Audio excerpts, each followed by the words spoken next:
Andrea, this is a tribute I'm doing to you. Oh, you're giving it away. You look so good. It's only 2 hours. Oh, sorry, are we in their video show? I was hoping for 8. We'll come back outside. Thanks, Craig. All right, so the first two questions are, so what were the drivers of the Green Initiative? What prompted this? And did local policy play any decision in this, or was this? Okay. So let's start. So start off by describing. Let's describe the Green Initiative, what it is, and then what prompted ACC to go into it. Okay, just give me 1 sec. Yeah. And then in that detail issue, so break it down into what the program start is? off what it is, right. And then move into what prompted you to do it. All right. We're starting to get the lunchtime crowd. That's a very progressive company. We took a position probably about 10 years ago that we were going to line up like all good corporations and develop a plan that was going to be both short-term impact but also long-term sustainability. Our ownership, which includes 2 major Canadian corporations publicly traded, we're very, very active already in that field, and we're very, very committed to providing us with the additional funding that we were asking for. So we put in place a 5-year plan, this is approximately 10 years ago, where we asked our ownership to give us anywhere between $12 and $15 million so that we could invest mainly in technology that would support all of our efforts to be perceived as a very, very strong greening company.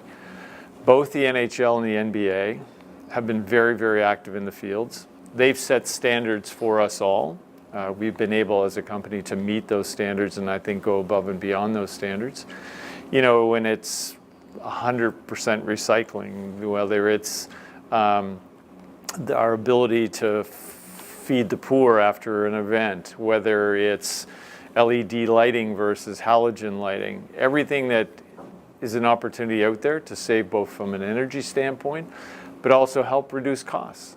So, you know, there is certainly an opportunity to pay back some of those investments, but some of those investments will never be paid back, and that's the difference between a company that is committed to truly greening and to those that are, I would say, providing lip service to the cause. So we've talked about putting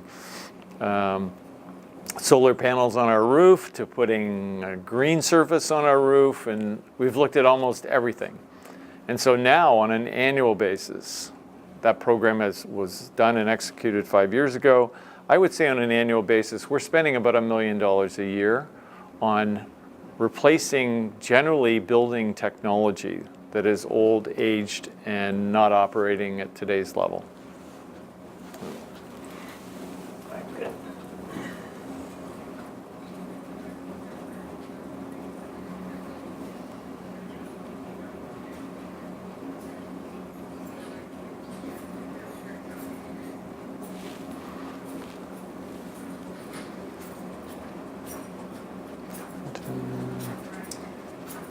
We had some questions here about signage for waste recycling receptacles, in order to help fans understand what goes where.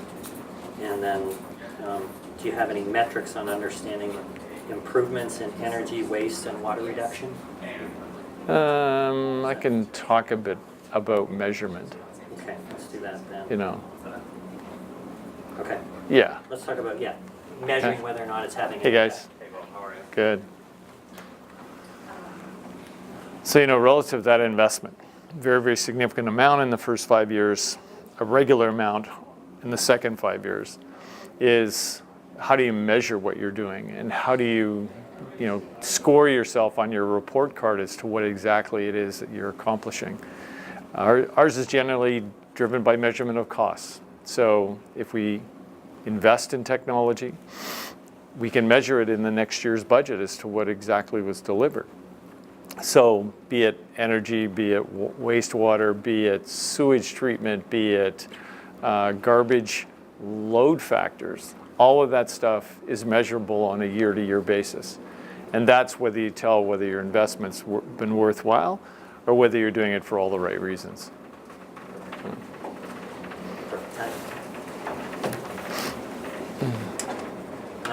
Do you do anything on indoor air quality? No, not really.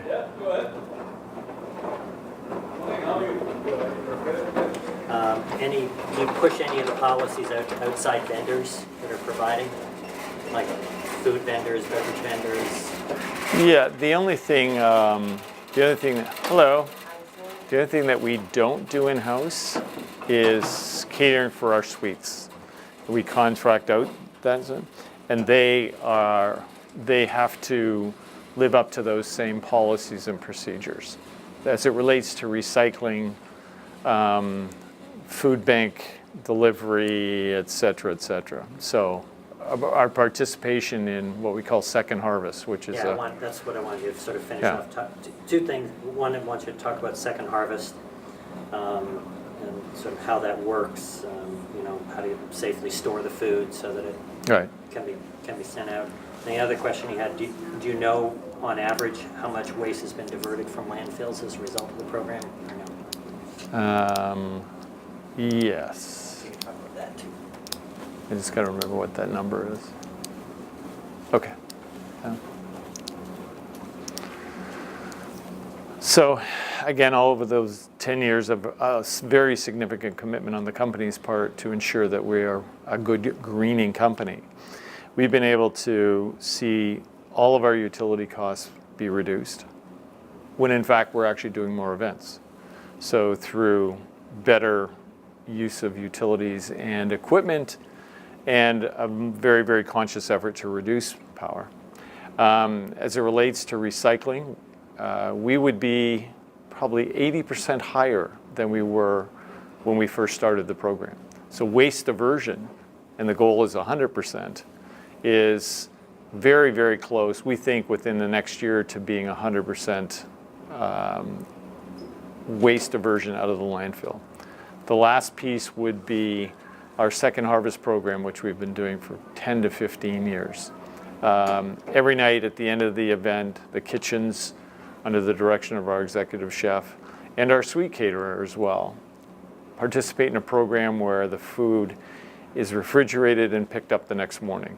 So we've been able to divert hundreds and hundreds of pounds of food to the second harvest, and in a very, very successful program.